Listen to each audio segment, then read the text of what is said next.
Pain heals. Chicks dig scars. Glory lasts forever. Hello, hello, hello. Welcome.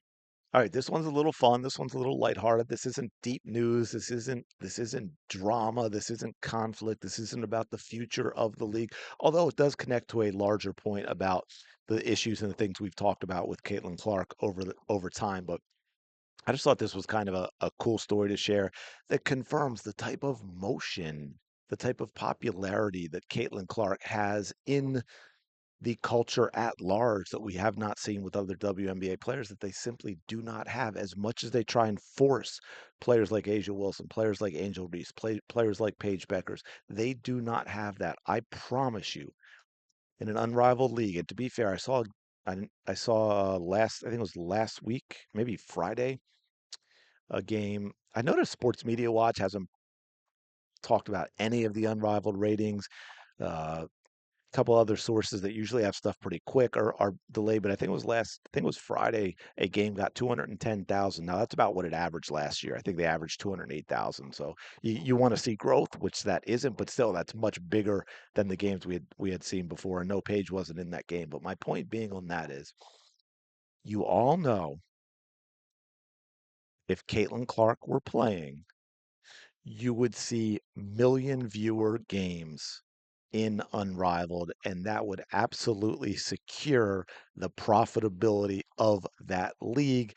And instead, they're in danger of folding when this media rights deal is up because I don't know who's going to want to continue to spend that kind of money. But anyway, let's talk about this. Indiana Hoosier star Caitlin Clark, dog named Confession, stirs Iowa rivalry buzz. Yeah, like I said, this is kind of cool, and this is where you get into normal fandom stuff. Check this out. Indiana Hoosier star wide receiver Elijah Sarrett, I think that's how you pronounce it, had a hilarious Caitlin Clark admission before the national championship game. Now, the reason this talks about rivalry, Caitlin Clark went to Iowa. Now, yes, she plays for the Indiana Fever. And yes, I'm sure she has a lot of fans in Indiana, obviously.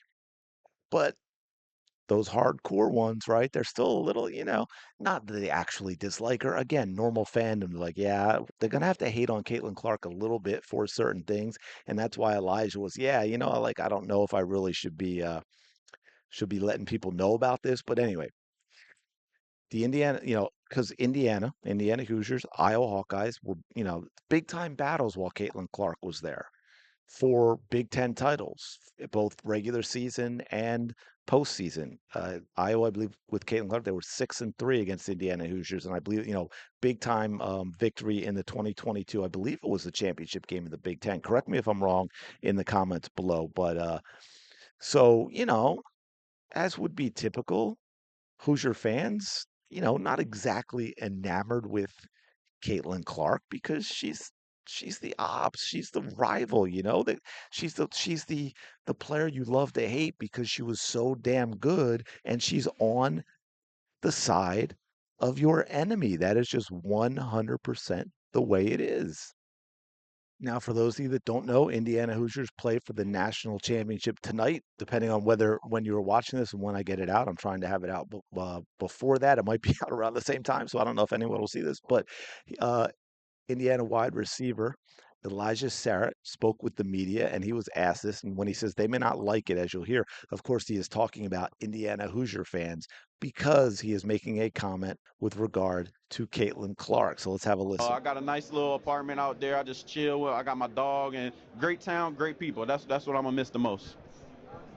Cece.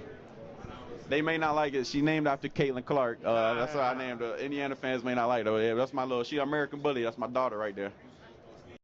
So if you heard that, which I think, he was this is a man, right? Just like we talked with Caitlin Clark, a man who's very media savvy. Did you catch all those wonderful, warm, positive things he said about his time in Indiana before letting everyone know that he named his dog after rival Iowa Hawkeye Caitlin Clark? And he could have just left it at CC, but he said, no, no, no. It is named after Caitlin Clark. And that's why you saw the title of this video.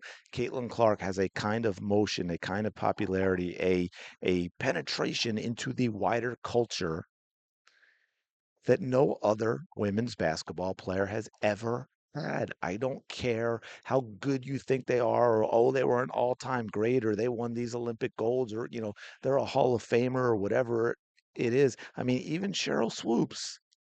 And the reason I mention her is not because of the things she said, not to hate on her, but because when the league started, it was smart marketing. Like that's what I mean. I get it. We had the Michael Jordan and Cheryl Swoops doing these, promotional things together and appearances and so forth to kind of great marketing for the WNBA, equating Cheryl Swoops with Michael Jordan.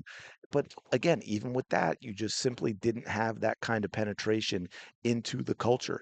You do not have that kind of penetration into the culture with Paige Beckers, right? And again, to be clear, I'm not bringing up Paige a lot to try and diminish Paige or denigrate Paige in any way. I'm using Paige because that is who they are using, right? That's who they are talking about. That's who the president of Unrivaled is saying about, her impact on the wider culture. And that's who everyone is trying to, within the WNBA that aren't huge Caitlin Clark fans are like, oh, Paige Beckers is the face of the WNBA. Paige Beckers has this amazing fan base.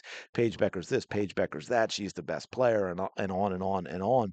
That's the only reason I'm using her, because that's really the only type of comparison you can make, right? I can't make a comparison between Caitlin Clark and even what Diana Taurasi was, because they're not in the same universe. Diana didn't have, at least Paige is around now, and Caitlin drove all of this extra viewership. And one thing we'll never know, would have been interesting. Not, of course, it wouldn't have mattered to any of us because we wouldn't have been paying attention. So maybe it wouldn't be interesting, but I was going to say it would have been interesting to see how Paige Beckers would have impacted the WNBA if Caitlin Clark didn't exist. Someday AI may be able to give us a good answer on that what if scenario. Or, you know what, with the way the media had been all this time with their Caitlin Clark and Angel Reese, that would be interesting too to see how that worked. Because you know what? And what's wild, not to digress too much, sorry about that, but just because I saw this the other day and now it just popped into my head. You still have, this is why, man, repeating lies often enough, when the media is able to have a narrative, look, things are shifting, things are changing. There's no doubt with X, with YouTube, with things like that, and you get more, normal people who just love things and have a passion, and they're going to give you the truth or their opinion even of the truth, but you're going to know where they're coming from in that way, in that manner. Is You still got people out there who, I just saw someone the other day say it, that Angel Reese made Caitlin Clark's career. Angel Reese made Caitlin Clark famous after the national championship in 2023 when she followed her around obnoxiously waving her hand in front of her face, right? Because that was the repeated narrative over and over and over again with the media. I even did a video on the time when Haley Van Lith was asked about it. I was like, no, no, that's not what happened. It wasn't directed toward me. It wasn't directed toward anyone on her team. It was directed to her strength coach. And then, Angel Reese twisted it Caitlin Clark was doing it to not just Haley Van Lith, not just that team, but to all the teams, right? And to her teammates and this and that. And Angel was just standing on business and getting back at her. Anyway, I thought this was a cool story. I don't mean to rattle on about it. Hopefully you enjoyed it a little bit. Something positive, something light. Smash the like button, subscribe to the channel. The panel? Panel channel. You know what I'm saying. Go have the day you deserve. Shout out to the 19.